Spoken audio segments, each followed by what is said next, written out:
মহারাজ মাঝে মধ্যেই একটা কথা বলেন যে সন্ন্যাসীদের কাজ হলো সমাজকে জাগিয়ে রাখা। ওই যেভাবে রাস্তায় কুকুররা তারা ঘেউ ঘেউ করে, আপনি এটা বারবার বলেন, সেভাবে আপনি গৃহস্থদের জাগিয়ে রাখেন। এটা কেন? এটা হচ্ছে আমাদের সনাতন হিন্দু ধর্মে 4টে আশ্রম আছে। শ্রেষ্ঠ আশ্রমটাই গারস্থ আশ্রম। এই গারস্থ আশ্রমকে কেন্দ্র করেই সবাই আমরা বেছে রয়েছি।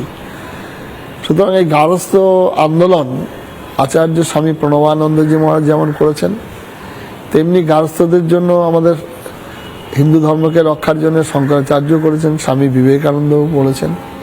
তার জন্য সন্ন্যাসীদের এটা প্রথম কর্তব্য যে আমাদের যারা গৃহী, যারা গারস্থ আশ্রমটা যদি পবিত্র হয়, তো সেই আচার্যদেবের বাণীকে বাস্তব রূপ দান করার জন্য আমরা এই কাজ করছি। আচার্য স্বামী প্রণবানন্দজি এই জন্য সংঘের নামকরণটাই করলেন ভারত দিয়ে শুরু করলেন। ভারতের শিক্ষা, ভারতের সংস্কৃতি, ভারতের ধর্ম, ভারতের ইতিহাস পুনঃপ্রচার প্রতিষ্ঠা করার উদ্দেশ্য নিয়ে এই সংঘের নামকরণ হয়েছে। সুতরাং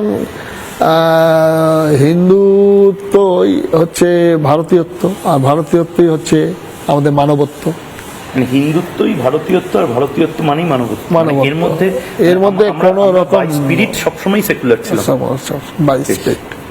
আমার শেষ প্রশ্ন আপনাকে, যেটা দিয়ে শুরু করেছিলাম সেটা দিয়েই, পরিত্রাণ দিয়ে শুরু করেছিলাম।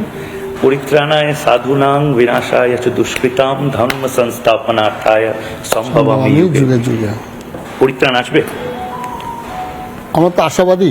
আজকে এই পর্যন্তই। আবার অন্য কোনো জায়গায় আপনাদেরকে নিয়ে যাব ক্যামেরা সঙ্গে নিয়ে, বাড়িতে বসে, যাতে করে আপনারাও এই যে বিশাল মহাসাগর হিন্দুত্বের, সনাতনের, তার এক কোণা, বালির মতন কোনো একটা কোণা হয়তো আপনারাও দর্শন করতে পারবেন। ধন্যবাদ। নানা ধরনের কন্টেন্ট দেখার জন্য লাইক করুন, শেয়ার করুন আমাদের ফেসবুক পেজ, সাবস্ক্রাইব করুন আমাদের ইউটিউব চ্যানেল। পাশাপাশি অন্যান্য ব্রেকিং নিউজের জন্য অবশ্যই চোখ রাখুন রিপাবলিক বাংলায়।